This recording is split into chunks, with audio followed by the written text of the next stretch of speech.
शहजाद साहब, पाकिस्तान की हौसियों को दो टुक वार्निंग, गैर मामूली सिफारती पैगाम, सबसे बड़े सालिस की तरफ से ऐसे पैगाम के क्या असरात सामने आ सकते हैं? अच्छा, पहला सवाल तो ये होना चाहिए कि ईरान आखिर ये क्यों कर रहा है। जी। मेरा ख्याल है कि ईरान इसलिए ये कर रहा है क्योंकि जो वो हुर्मुज़ से हासिल करना चाहता था वो उसको नहीं हासिल हो रहा, बल्कि जिस किस्म के हमले उसको सहने पड़ रहे हैं वो गो के सिर्फ अमेरिका की तरफ से हैं। वो इस नौयत के हैं कि उसको बात बढ़ानी पड़ गई है, उसको हॉरिजॉन्टल एस्केलेशन करनी पड़ गई है।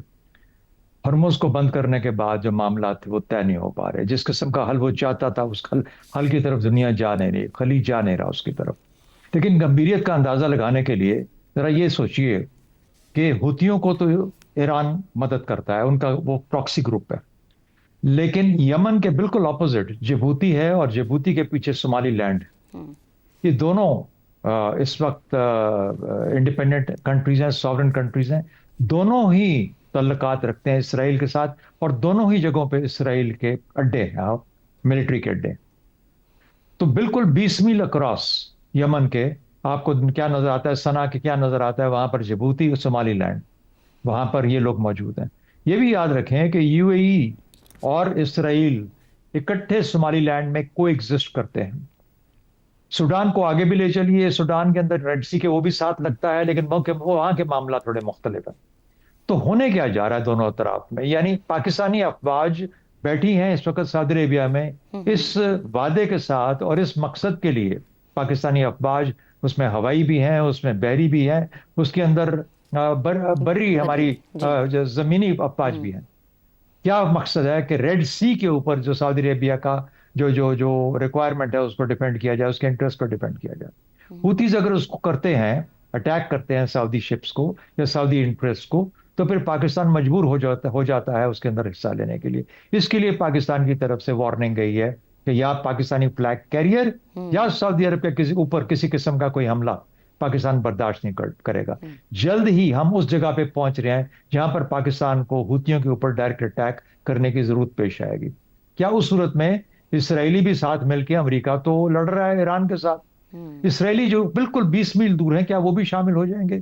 सऊदी अरेबिया भी शामिल हो जाएगा। उसका जरा पीछे आ जाइए, जो जो जो बैक एंड है, बैक एंड पे क्या है कि पाकिस्तान और ईरान, ईरान के लिए पाकिस्तान सालिस है, एक तो पड़ोसी मुल्क है, दोस्त मुल्क है, और उसके असरात तो स्ट्रेटेजिक एक खिचड़ी पक जाती है। अपने मकासद के लिए ईरान वो कुछ कर रहा है जिसका कि फिर कोई ना सिरा होगा, ना पता लगेगा कि कौन कहां पे क्या कर रहा है और कैसे इस बात को सुलझाना है। मईशत को भी छोड़ दीजिए, तेल को भी छोड़ दीजिए, वो मामला अलग है। सुएज से जो काम आता है, सुएज से जितना माल आता है, जितनी ट्रेड होती है जो कि बहीरा अहमर के थ्रू जाती है और फिर स्ट्रेट ऑफ बाब अल मंदेब के बाद से इंडिया की तरफ आती है और पूरे इस ईस्ट को जो सर्व करती है, चाइना को सर्व करती है। तो क्या करने जा रहे हैं हम इस दुनिया का?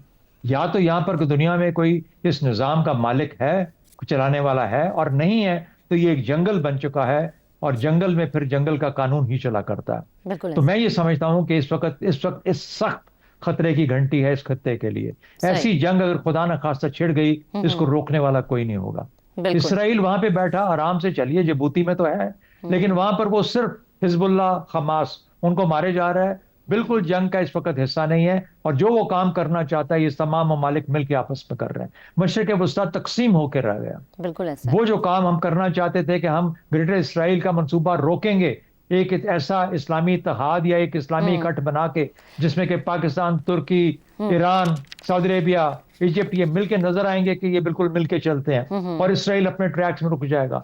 हमने उसको फेल करके रख दिया ईरान के इस एक्शन में। बिल्कुल मुझे समझ नहीं आती कि ईरान की स्ट्रेटेजिक पर्पस और मकसद क्या है।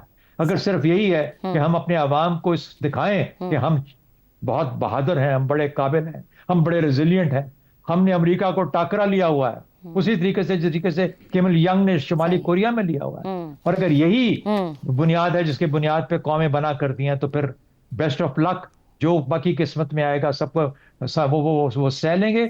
लेकिन ये कोई स्ट्रेटेजिक जैसे सैनिटी नहीं है। صحیح ہے، یہ ٹھیک ہے، سینٹی نہیں ہے، یہ پاگلپن ہے. ٹھیک ہے. اور اس پاگلپن کو روکنے کے لیے مجھے نہیں لگتا کہ ایران میں اس وقت کوئی موجود ہو سکتا ہے، کیونکہ اتنے دھڑے ہیں وہاں پہ جو لوگ بالکل عقل کی بات شہزاد کرتے صاحب، تھے ان کو دھڑے پیچھے بندی دھکیل کی دیا وجہ گیا. سے ہی شاید ابھی تک وہ مؤثر ٹیبل ٹاک نہیں ہو سکی جو کہ اب تک ہو جانی چاہیے تھی.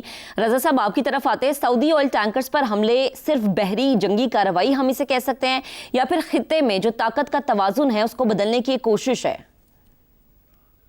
دیکھیے، بہت عمدہ طریقے سے شہزاد صاحب نے پورا جو منظر نامہ ہے اس کو بیان کیا ہے، اور یہ بالکل ایک طاقت کا کھیل ہے اس خطے میں.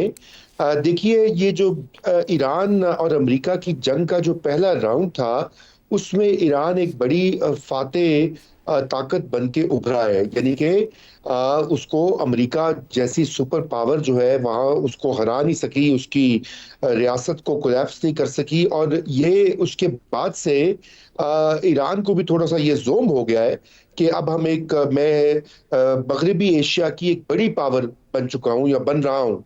تو اب یقیناً اس کے جو پوری کارروائی ہے اور اس کی جو پوری پالیسی ہے اب اس ریجن میں وہ یہ ہے کہ آپ نے ہورمز کے اوپر بھی اس کا کنٹرول ہو اور دیگر جو معاملات ہیں وہ بھی اس کی مرضی سے چلیں. اور اسی لیے اس وقت وہ کشمکش جو ہے وہ جو جنگ میں سٹارٹ ہوئی تھی وہ جاری ہے. اور یہ ایم او یو بھی ہو گیا اور اس ایم او یو کے اوپر بھی مکمل طور پہ کاربند نہیں کیا گیا. دوسری طرف امریکہ میں جو صدر ڈونلڈ ٹرمپ ہے ان کی اپنی مجبوریاں ہیں. ان کی مجبوری کا پرابلم سے میری مراد یہ ہے کہ ایک تو ان کو یہ دکھانا ہے اپنی عوام کو کہ یہ جنگ امریکہ ہارا نہیں بلکہ یہ جیتا ہے، کیونکہ نومبر میں الیکشن وہاں پہ آ رہے ہیں. اور اسی لیے انہوں نے بھی جو وہاں پہ کارروائیاں کی ہیں ایران کے بھی خلاف اور دیگر حوالے سے بھی جو مختلف وہ الائنسز کو ری ڈرا کر رہے ہیں وہ اسی وجہ سے وہ کرنا چاہتے ہیں. تو اب دیکھیے یہ ایک مسئلہ ہے کہ ایران میں بھی یہی دھڑے بندیاں ہیں، امریکہ کے اندر بھی ایک مجبوری. اس میں پرابلم یہ ہو گیا ہے کہ یہ دوبارہ سے ہمیں لگ رہا ہے کہ یہ کانفلکٹ جو ہے یہ پھیل رہا ہے، اور پاکستان کی پوزیشن اس میں بہت مشکل والی پوزیشن بن گئی ہے. اس کی وجہ یہ ہے کہ اگر سعودی عربیہ پہ مزید حملے ہوتے ہیں یا وہاں تک جنگ پھیلتی ہے تو پھر پاکستان تو پابند ہے کہ سعودی ڈیفنس کو وہ آئے گا سامنے. اس کا پھر یہ مطلب ہے کہ ایران کے ساتھ بھی وہ مسئلہ بن سکتا ہے. تو خدا نہ کرے کہ ایسا ہو.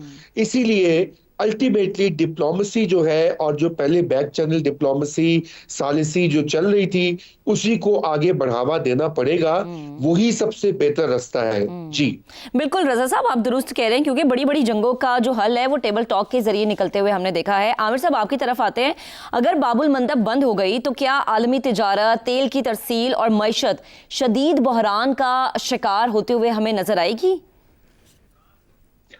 میں یہ باتیں تو 3-4 مہینے سے ہم کر بھی رہے ہیں اور سن بھی رہے ہیں کہ دنیا جو ہے وہ ایک شدید بحران کے یہاں تو دانے پہ کھڑی ہے، یہاں کھڑی ہے، یہاں اس کے اندر گھر چکی ہوئی ہے اس بحران سے. لیکن دنیا بھی ریزیلینٹ چیز ہے نا، ایک اس نے بھی ابھی تک تو کچھ نہ کچھ طریقے نکال دیے ہیں.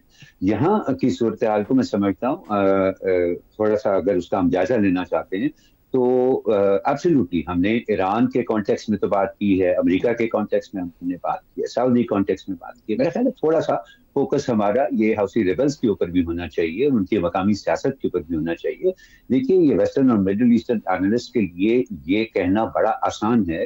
حوثی ریبلز کی واحد ڈسکرپشن جو ہمیں میڈیا میں نظر آتی ہے کہ ایرانین پراکسی کی، لیکن وہ میں یہ سمجھتا ہوں کہ انہوں نے اپنی سہولت کے لیے اس صورتحال کی پیچیدگی سے بچنے کے لیے یہ ایک اختراع ہے ان کی جس کو وہ غیر ضروری طور پر بھی استعمال کرتے ہیں. اس کا مطلب ہرگز یہ نہیں ہے کہ ایران کی اس طرح کی پراکسی ہیں جو کہ سوئچ آن اور سوئچ آف کرنے کے اوپر چلتی ہے کہ جو ایران نے کہہ دیا بس وہ آنکھیں بند کر کے اس پر عمل کریں گے.